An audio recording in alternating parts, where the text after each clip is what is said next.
Ganesha tutorials YouTube ಚಾನೆಲ್ಗೆ ಸ್ವಾಗತ. ಈ ಚಾನೆಲ್ ಅನ್ನು ನೀವು ಮೊದಲ ಬಾರಿಗೆ ನೋಡುತ್ತಿದ್ದರೆ ಸಬ್ಸ್ಕ್ರೈಬ್ ಮಾಡಿ ಹಾಗೂ ಬೆಲ್ ಐಕಾನ್ ಅನ್ನು ಪ್ರೆಸ್ ಮಾಡಿ.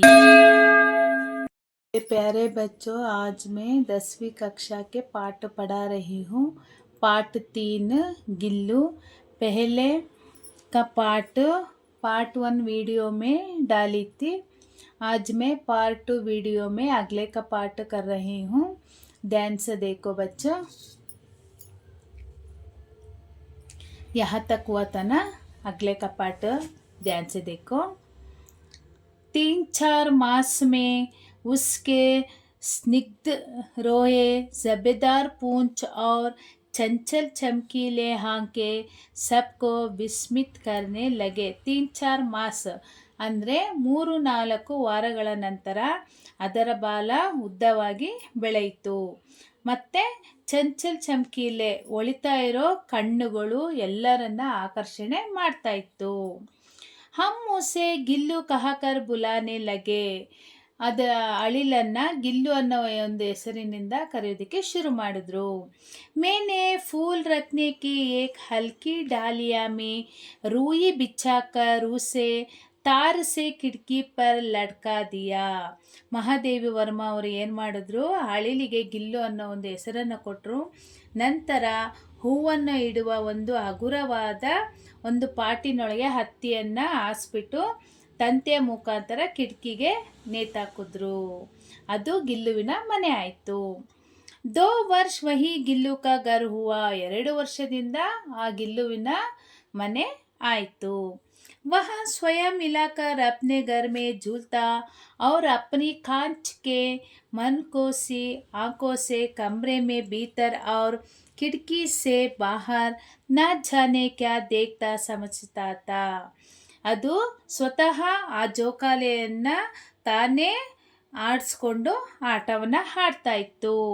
ಗಾಜಿನ ಥರ ಇರೋ ಕಣ್ಣುಗಳಿಂದ ಅದು ಮನೆಯ ಹೊರಗಡೆ ಒಳಗಡೆ ನೋಡಿಕೊಂಡು ಕಿಟಕಿಯಿಂದ ಬಾಹರ್ ನಾಜಾನೆ ಹೊರಗಡೆ ಇರುವ ಪ್ರತಿಯೊಂದು ಏನು ಪರಿಸರವನ್ನು ನೋಡಿಬಿಟ್ಟು ದೇಖ್ತಾ ಸಮಜ್ತಾ ರಹತಾ ಏನೋ ಯೋಚನೆ ಮಾಡ್ತಾ ಇತ್ತು. परंतु उसकी समझदारी और कार्यकलाप पर सबको ಆಶ್ಚರ್ಯ ಹೋತಾ था. ಅದು ಮಾಡುವಂತಹ ಅದರ ಕೆಲಸಗಳನ್ನೆಲ್ಲ ನೋಡಿಬಿಟ್ಟು ಜನರಿಗೆ ತುಂಬ ಆಶ್ಚರ್ಯ ಆಗ್ತಾ ಇತ್ತು. जब मैं लिखने बैठती तब अपनी और मेरा ध्यान आकर्षित करने की उसे इतनी तीव्र इच्छा होती थी. ಆ ಮಹಾದೇವಿ ವರ್ಮ ಅವರು ಬರೆಯೋದಕ್ಕೆ ಕುತ್ಕೊಂಡಿದ್ದ ತಕ್ಷಣ ಅದೇನು ಮಾಡ್ತಿತ್ತು, ಅವರ ಧ್ಯಾನ ನನ್ನ ಕಡೆ ಬರಬೇಕು ಅಂತ ಅನೇಕ ರೀತಿಯ ಕೆಲಸಗಳನ್ನು ಮಾಡ್ತಾ ಇತ್ತು.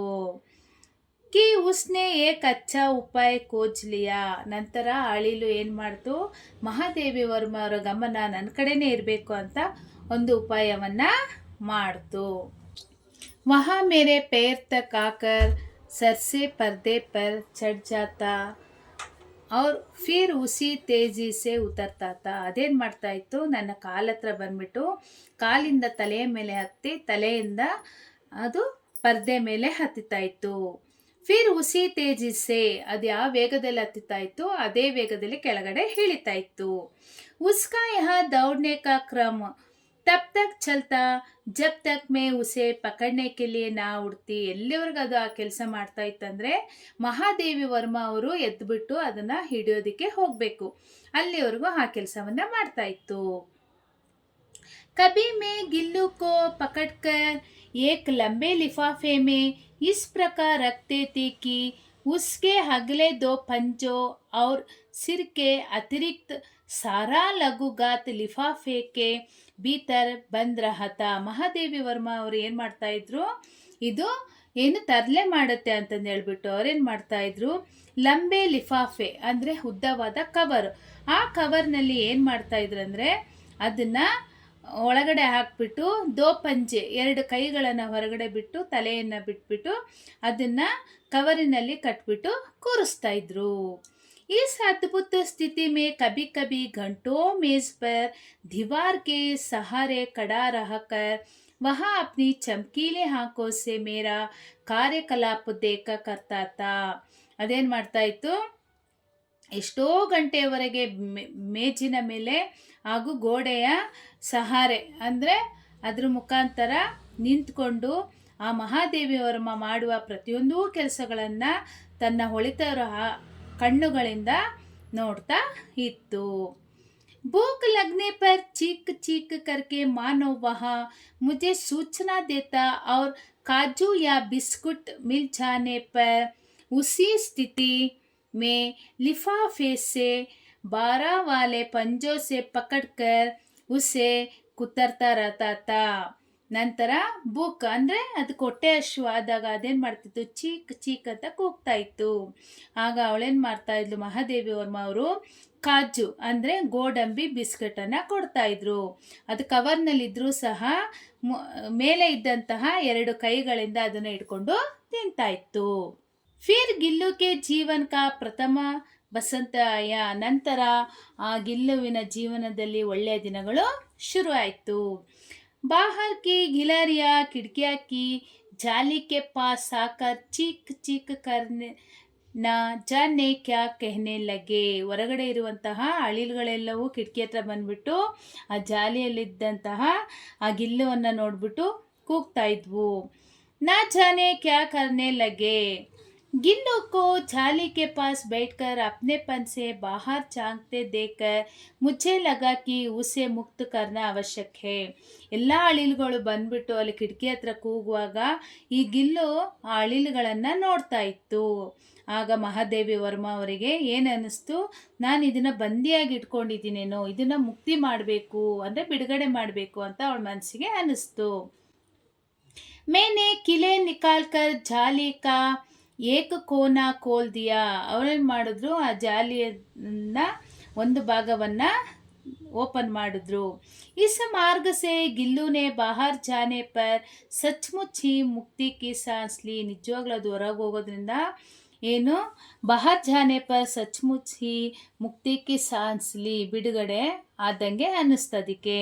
इतने छोटे जीव को घर में पले कुत्ते बिल्लियों से बचाना भी एक ಸಮಸ್ಯೆ ಐತಿ.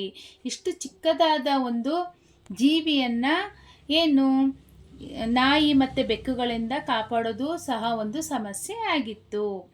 ಮೇರೆ ಕಮ್ರೆ ಸೆ ಬಾಹರ್ ಜಾನೆ ಪರ್ वहाँ भी खिड़की के खुली छाली के राह बाहर चला जाता और दिन भर ಗಿಲಿಯರೋं के झुंड का नेता बना. ನಂತರ ಅದೇನು ಮಾಡ್ತಾ ಇತ್ತು, ಮಹಾದೇವಿ ಇಲ್ದಾಗ ಹೊರಗಡೆ ಹೋಗ್ಬಿಟ್ಟು ಎಲ್ಲ ಅಳಿಲ ಜೊತೆ ಆಟಗಳನ್ನು ಆಡ್ತಾ ಇತ್ತು, ಅಳಿಲಿನ ಮುಖಂಡ ಆಗಿತ್ತು. ಹರ್ ಡಾರ್ ಪರ್ ಉಚಲ್ತಾ ಕೂದುತ್ತಾ रहता. ಎಲ್ಲ ಮರದಿಂದ ಮರಕ್ಕೆ ಹಾರ್ತಾ ಇತ್ತು. ठीक 4 बजे वह खिड़की से भीतर आकर अपने झूले में झूलने लगा. ಕರೆಕ್ಟ್ 4 ಗಂಟೆಗೆ ಅದೇನು ಮಾಡ್ತಾ ಇತ್ತು, ತನ್ನ ಕಿಟಕಿ ಸೆ ಭೀತರ್ ಅಂದರೆ ಕಿಟಕಿಯಿಂದ ಒಳಗಡೆ ಬಂದು ತನ್ನ ಜೋಕಾಲಿಯಲ್ಲಿ ಕೂತ್ಕೊಳ್ತಾ ಇತ್ತು. अच्छे बच्चों, यहाँ तक ख़त्म करती हूँ पार्ट. अगले का पार्ट 3 वीडियो में डालती हूँ, ध्यान से देख लेना. और इसका नोट्स बायो लिंक में अपलोड करती हूँ, देखकर पढ़ लेना बच्चों. ಥ್ಯಾಂಕ್ ಯು ಬಚ್ಚೋ. ಲೈಕ್ ಮಾಡಿ, ಶೇರ್ ಮಾಡಿ, ಸಬ್ಸ್ಕ್ರೈಬ್ ಮಾಡಿ. ಡೌಟ್ಸ್ ಇದ್ದರೆ ಕಮೆಂಟ್ ಮಾಡಿ. Thank you.